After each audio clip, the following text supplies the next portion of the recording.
ನರ್ತಿದೆ ಚಲ್ಲನೆ ಚಲ್ಲನೆ ಚಲ್ಲನೆ ಜಿಗಿಯುತ್ತನೆ ಚಲ್ಲನೆ ಜಿಗಿಯುತ್ತನೆ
ನನ್ನನ್ನು ನೋಡಿ ಸಖಿಯರಿಗೆ ದಿಕ್ಕಾಪಾಲಾಗಿ ಹೋಗಿದ್ದಾರೆ. ಯಾರು? ನೀನು ಯಾರನ್ನು ಬೇಕಾದ್ರೂ ಮರಳುಗೊಳಿಸಬಹುದು, ಆದ್ರೆ ನನ್ನನ್ನು ಮರಳುಗೊಳಿಸಿದ್ದಕ್ಕೆ ಸಾಧ್ಯ. ಸಚಿ, ದೇವೇಂದ್ರನ ಮಡದಿ ನೀನು. ನನ್ನ ಕಣ್ಣ ಸಖಿ ಅಂತ ಸಚಿ ಹೇಳಿ. ನೀನೇ ಸಚಿ. ಏನು ಮಾತನಾಡಿ? ನನ್ನ ಕಣ್ಣ ವಿಭಾಗದಲ್ಲಿ ನೀನು ಅಚ್ಚಾಗಿ ಉಳಿದು ಹೋಗಿದ್ದಿ. ಅಚ್ಚಾಗಿದ್ದಲ್ಲ, ಅಚ್ಚಾಗಿ ಉಳಿ ಹೋಗಿದ್ದೆ. ನಿನ್ನನ್ನು ನೋಡಿದ ಬಳಿಕ ನಾನೇ ಮರಳಾಗಿ ಹೋಗಿದ್ದೇನೆ. ನಿನ್ನನ್ನು ಅನುಭವಿಸಬೇಕು ಹಾಗೆ ಮನಸ್ಸು ಮಾಡಿದ್ದೇನೆ. ಮುಖ ನೋಡಬೇಡ, ಮೊದಲು ಪಕ್ಷಿ ಹಾಕಿ ಇನ್ನೆಲ್ಲಿ ಹೋಗ್ತೀನಿ.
ಜ್ವಾಲಾಸುರ ಅದೇನು ಹರಿಲಿಕ್ಕೆ ಆರಂಭಿಸಿದ್ದು? ಯಾಕೆ?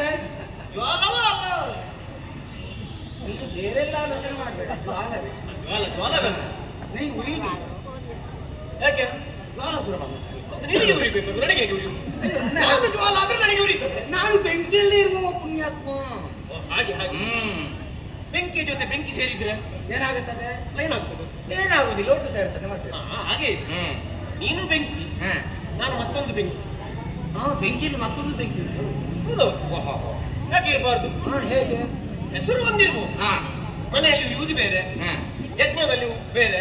ಅದೇ ಈಗ ನಮ್ಮ ಬಾರಿಗೆ ಮೇಲೆ ಬೆಂಕಿಯಾಗಿ ಬಂದೆವು. ಅದಕ್ಕೆ ನನಗೆ ಹೊಟ್ಟೆ ಉರಿತದೆ. ಈಗ ನಾವು ಮತ್ತೆ ಅರ್ಥ ಇಲ್ಲದೆ ಮಾತಾಡುವುದಿಲ್ಲ. ಗೊತ್ತಾಗುತ್ತದೆ, ಗೊತ್ತಾಯ್ತಾ? ನಿನಗೆ ಗೊತ್ತಾಗಬೇಕಂತಲೇ ಮಾತಾಡಿ. ಹೆಚ್ಚು ಮಾತಾಡಬೇಡ, ನನಗೆ ಸಚಿ ಬೇಕು. ಸಚಿ? ಯಾವ ಸಚಿ? ಅದು ಸಚಿಯ ನನಗೆ ಇಷ್ಟ. ಹೌದಾ? ನೀನು ಯಾವ ಸಚಿ ಅಂತ ಭಾವಿಸಿದ್ದು? ದೇವಲೋಕದ ಸಚಿ. ದೇವಲೋಕದ? ನೀನು ನೋಡಿದ್ದೆ ಅವಳನ್ನು? ಮತ್ತೆ ನೋಡದೆ. ಹೌದಾ? ಮತ್ತೆ ನೀನು ಎಂತದ್ದು ಎಲ್ಲಿದ್ದೀನಿ ಇದೀಗ? ಸಚಿ ಆಯ್ತು. ಬಿಡು ಅವಳ ಬೀಚ, ಮತ್ತೆ ಮಾತಾಡುವ. ನೀನು ದೇವಲೋಕಕ್ಕೆ ಹೋದವಲ್ವಾ? ಹೌದು. ಬುದ್ಧಿ ಸರಿಯಾಗಿಲ್ವಾ ನಿನ್ನದು? ಅಂದ್ರೆ ಏನಾಯ್ತು ಈಗ? ದೇವಲೋಕಕ್ಕೆ ಹೋದವರದೆಲ್ಲ ತಲೆ ಸರಿ ಇಲ್ಲ ಅಂತಾದ್ರೆ ದೇವೇಂದ್ರ ಅಂತ ಯಾವಾಗ? ಅಲ್ಲ, ಹೋದವ ಸರಿಯಾಗಬೇಕು ಅಂತ ಹೋಗುವಲ್ಲಿವರೆಗೆ ಸರಿ ಇರುವುದಿಲ್ಲ. ಹೋದ ಮೇಲೆ ಸರಿಯಾಗಬೇಕಿತ್ತು. ಈಗ ದೇವಲೋಕ ಹೋದವ ಮತ್ತೆ ಸರಿಯಾಗಬೇಕು. ಈಗ ನನ್ನ ತಲೆ ಸರಿ ಇಲ್ಲ ಅಂತ ಮತ್ತೆಂತದ್ದು? ನಿನಗೆ ಸಚಿ ಯಾರು ಅಂತ ಗೊತ್ತಿಲ್ಲ. ನೀನು ದೇವಲೋಕಕ್ಕೆ ಹೋಗಿ ಬಂದವ. ನೀನು ಯಾರನ್ನಾದ್ರೂ ಹೀಗೆ ಮಾನಸಿಕ ಮಾಡಿ ಎಂತದ್ದು ಮಾತಾಡಿ? ನಿಜವಾಗಿ ಎಲ್ಲರೂ ಮಾನಸಿಕ. ಯಾಕೆ? ಮನಸ್ಸಿನಿಂದ ಬರುವುದಲ್ವಾ ಮಾನಸಿಕ? ಹೌದು. ಮನಸ್ಸಿಗೆ ಹಿತವಾಗಿರ್ಬೇಕು. ಮತ್ತೆ ಮನಸ್ಸಿಗೆ ಹಿತ ಆಗದಿದ್ರೆ ಮತ್ತೆ ಯಾವುದಕ್ಕಾದ್ರೂ ಹಿತ ಆಗುತ್ತದ ಅಲ್ವಾ? ಇದು ಹೇಗಾಯ್ತು? ನೀನು ದೇವಲೋಕದಲ್ಲಿ ಇದ್ದ ಅನುಭವಿಸಿ ದೇವಲೋಕದಿಂದ ಇಳಿದು ಬರುವ ಹಾಗೆ ಅವಳೇ ಮಾಡಿದ್ದು. ಆಗ ಅವ ಸೂಚನೆ ಕೊಟ್ಟ. ನೋಡು ಅವನೇ ಜ್ವಾಲಾಸುರ ಅಂದ್ರೆ ಅವನೇ. ಇಲ್ಲಾದ್ರೂ ಗೊತ್ತಿಲ್ಲ ನನಗೆ ಹೇಗೆ ಗೊತ್ತಾಗುತ್ತೆ ಜ್ವಾಲಾಸುರ ಯಾರು? ಇನ್ನೊಂದು ಒಳ್ಳೆ ಉಪಕಾರ ಮಾಡಿದ್ದು. ಎಂತದ್ದು? ದೇವಲೋಕದವರೆಗೆ ಹೋಗುದು ತಪ್ಪಿತು. ಯಾಕೆ? ಅಲ್ಲ, ನಾನು ದೇವಲೋಕಕ್ಕೆ ಹೋಗುದು. ಅಲ್ಲಿವರೆಗೆ ಬರುವುದು ಇಲ್ಲೇ ಸಿಕ್ಕಿದೆಯಲ್ಲ. ಹಾಗೆ ಹೇಗಾಯ್ತಿದ್ದು? ಮೊದಲೇ ಆಲೋಚನೆ ಮಾಡಿದ್ದೆ ನನ್ನನ್ನು ಭೇಟಿಯಾಗಬೇಕು ಅಂತ. ಹೌದು, ಅದಕ್ಕೆ ಬಂದದ್ದು ನಾವು. ಅರಸುತ್ತ ಹೊರಟಂತ ಒಂದು ಲತೆಯ ಬಳ್ಳಿ ಕಾಲಿಗೆ ಎಡಗಿದ ಹಾಗಾಯ್ತು. ಹೌದಾ? ಅಲ್ಲಿ ಸಿಗ್ಬೇಕಿತ್ತು. ಇದು ಲತೆಯ ಬಳ್ಳಿ ಅಂತ ನೀನು ಆಲೋಚನೆ ಮಾಡ್ಬೇಕು. ಇದು ಮುಳ್ಳಾಯ್ತಾ? ಮುಳ್ಳ ಅದು ಎರಡು ಬೇಕಾಗುತ್ತದೆ. ಈಗ ಹೂ ಬೇಕು ಅಂತ ತಿಳಿದವರು ಮುಳ್ಳನ್ನು ದೂರ ಮಾಡ್ಲಿಕ್ಕಿಲ್ಲ. ಇಲ್ಲ ಇಲ್ಲ, ಹೂ ಬೇಕು ಅಂತ ಆದ್ರೆ ಮುಳ್ಳನ್ನು ಸ್ವೀಕರಿಸಬೇಕಾಗುತ್ತದೆ. ಈಗ ನಮ್ಮ ಮಧ್ಯೆ ನೀನು ಮುಳ್ಳಾದಿಯಲ್ಲ ಈಗ. ಹೌದಾ, ನಿನಗೆ ಗೊತ್ತಾಯ್ತಾ? ಗೊತ್ತಾಯ್ತು. ನಿನ್ನ ಪಾಲಿಗೆ ಮುಳ್ಳಾಗಿ ಬಂದವ ಹಾ. ನಿನಗೆ ಸ್ವರ್ಗಲ್ಲ ನರಕ.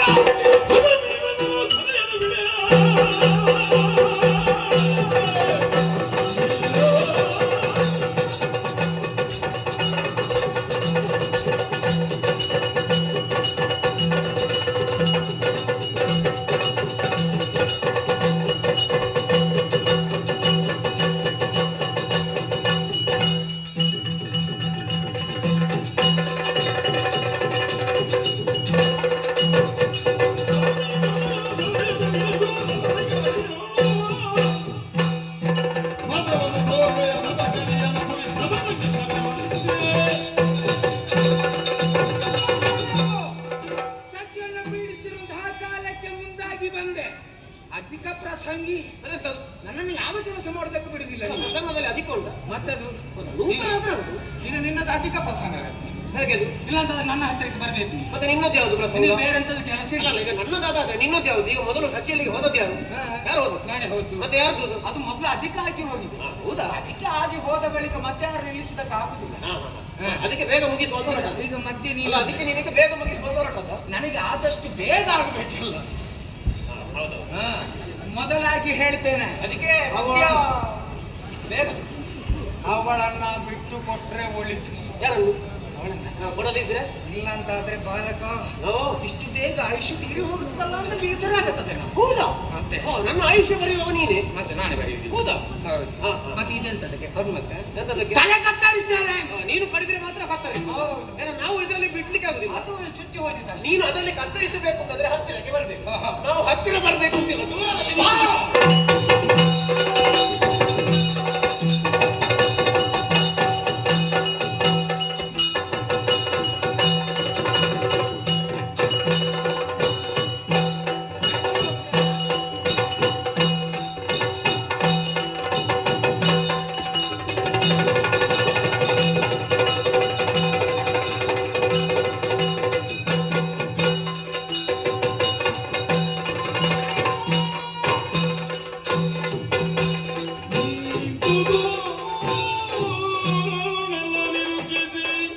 ಕಂತು ನಿಭನ ಬರ